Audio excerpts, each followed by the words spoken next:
Ang parcel dumating na. Hello mga brothers and sisters, hello mga TF. May bago na lang po tayong unbox na parcel na dumating. For sure, transformer na naman dahil tayo po yung nagre-review ng transformer. So, para po makita niya kagad kung anong laman ng box, ay bubuksan na po natin. At kung bago lang po kayo sa ating mga video, don't forget to like, share, comment, and subscribe. Ito po ang nakalagay ay Deformation Series. Ito po ang kanyang code ay L8018 number 3. Ayan, nakalagay rin dyan. Yan po ang ano niya. Yan, mech. Tingnan mo itong concept na to na sinong karakter nandito, di natin mawawari. This robot suit can make children more curious about the world and teach them to basic physics while improving hand-eye coordination and color recognition capabilities. So, napakaganda ng sinabi. Meron pa siyang ganun-ganun na. Ito yung mga ino-offer nila itong deformation na to. Ito yung mga magkakasama. So, kung kapamilyar kayo sa mga transformer, it means ito yung mga karakter sa robot in disguise. Robot in disguise yan. Karamihan niya sa robot in disguise. So, ito si Grimrock. Ito si Drift. Oh, robot in disguise. Halos karamihan yan. So, yung kabila naman, meron pa. Yan pa. Ito yun, si Optimus Prime. Ito si Bumblebee. Ito siya. Ito yung napili natin. Kaya number 3. Yan pala sila. Tapos ito si, smoke screen. Yun yung mga karakter na available dun sa ganitong product na ginawa nila. So, ang inilog na natin, itong isa. Itong si, para makita nyo, ay buksan na natin.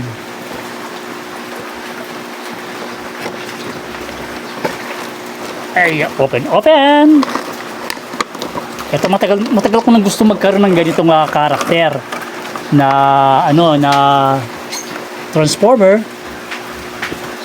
Dahil kung fan ka ni Megatron, alam mo kung sino idol ni Megatron, ay si Megatronus.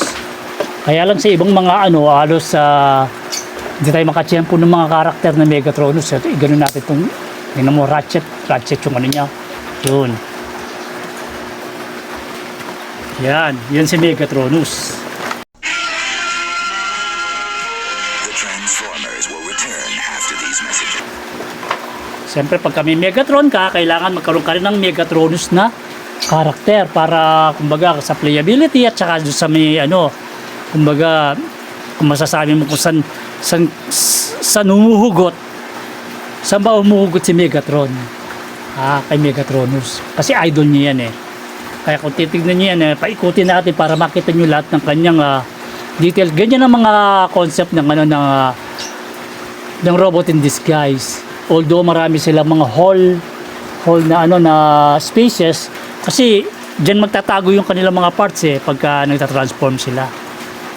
Pero yung front naman niya ay okay talaga. Tsaka kagandahan nito, ang sukat nito ay malaki.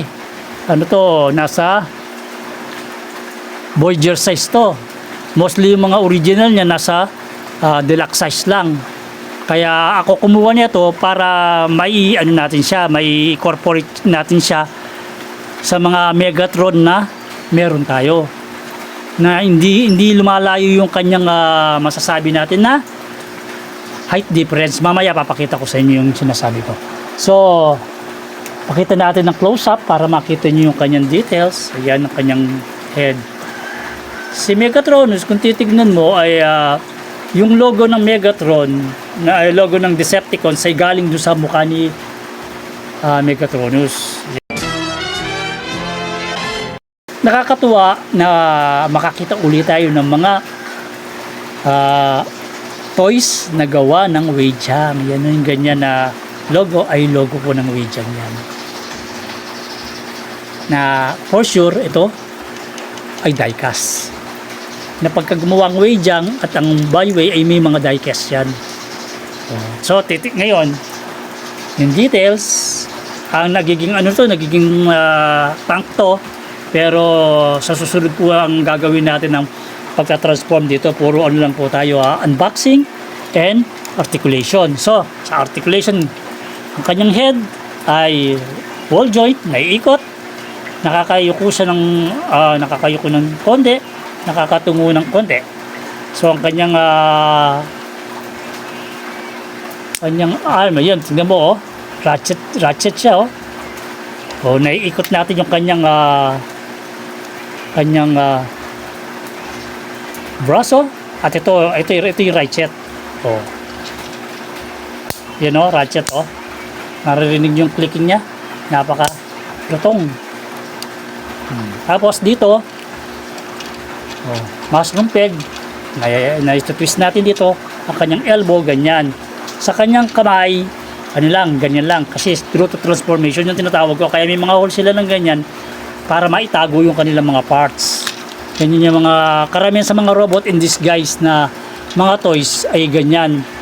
Kaya hindi po ako nag-collect talaga ng robot in disguise na na toys. Kaya lang talagang gusto ko lang talaga itong si Megatronus, dahil wala pa akong karakter ni Megatronus. Ngayon, so sa kanyang namang ganoon rin ang articulation sa kabilang niya, sa kabilang kamay, braso, meron siyang swivel dito sa kanyang waist. Ang kanyang kick ay ganyan, ang kanyang back kick ay ganyan, kasi tatama na. Tapos yung kanyang knee, ang bend na kanyang knee ay ganyan. Ang kanyang sa paa ay wala tayong movement yan, si fix yan Ngayon dito meron siya, natitwist natin dito, kaya pwede siyang magkaroon pa rin ng posing na sabihin natin na alanganin na ganyan. Kita mo, parang lang, I don't care lang, ganun lang ang posing niya, meron siya, di ba? So itong kanyang weapon naman ay yung kanyang blade na nasa gilid ay natatanggal po yan. Pwede natin siyang pahawak. Talagang nakadesign yan para hawakan yung kanyang blade. Yan ang kanyang weapon. Yan ang kanyang blade. So okay po itong sa mga wala pang Megatronus na may isasama sa inyong collection, pwede siya, lalong-lalo kung halimbawa yung ang line ng mga kinukulit mo ay Transformer Prime, yan, fits pa rin yan. Transformer 1, alam mo yung 1 na bago ngayon, fit pa rin yan. Magpipit si Megatron sa kanila, kasi yung height, yung scale nila nitong toys na to ay bagay na bagay. So para pa maintindihan nyo yung ibig ko sabihin, kukunin ko ngayon yung si Transformer 1 na-avail rin natin kung paano kaganda yung kanilang scaling yan. See? Hindi nagkakalayo yung kanilang scaling. Tingnan natin. Hindi nagkakalayo yung kanilang scaling. Na pwede siyang mag-fit sa kanila. Kumaga sa mga karakter, kung naglalaro ka ba or nag-i-imagine ka kung paano kung magkita si Megatron 1 at si Megatronus.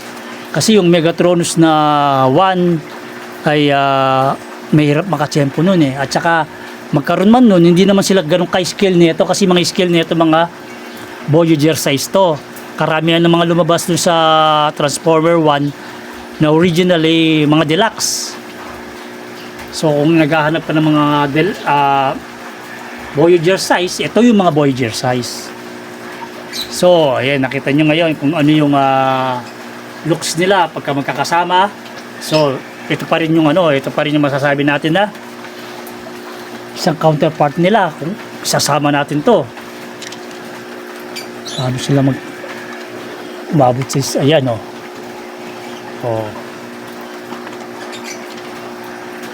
hindi sila magkakasya sa frame. Yan, ganun natin sila. Yan, tsaka natin paikutin para makita nyo yung mga scaling nila pagka magkakasama sila. Kaya kung halimbawa playability or display, Oh, hindi nagkakalayo yung kanilang mga heights. Mga heights nila na suit sila. Yung scaling nila suit sila. Suit sila sa isa't isa, si Megatron, Megatronus, and Optimus Prime. Yung dalawa ay from the movie 1, Transformer, at ito naman ay sa series ng Robot in Disguise. Kaya muli, kung bago lang kayo sa ating mga video, huwag po makalimot mag-react, comment, follow, subscribe, and share. Lagi pong tandaan ang paalala ng mga paglingkod na si Ethan Craftsman. Kami po mga toy collector ay may pusong bata, hindi isip bata. Ng kaligayahan lang namin ay mag-collect ng mga toys na ninanais namin. So, lagi pong tandaan, keep safe, and God bless!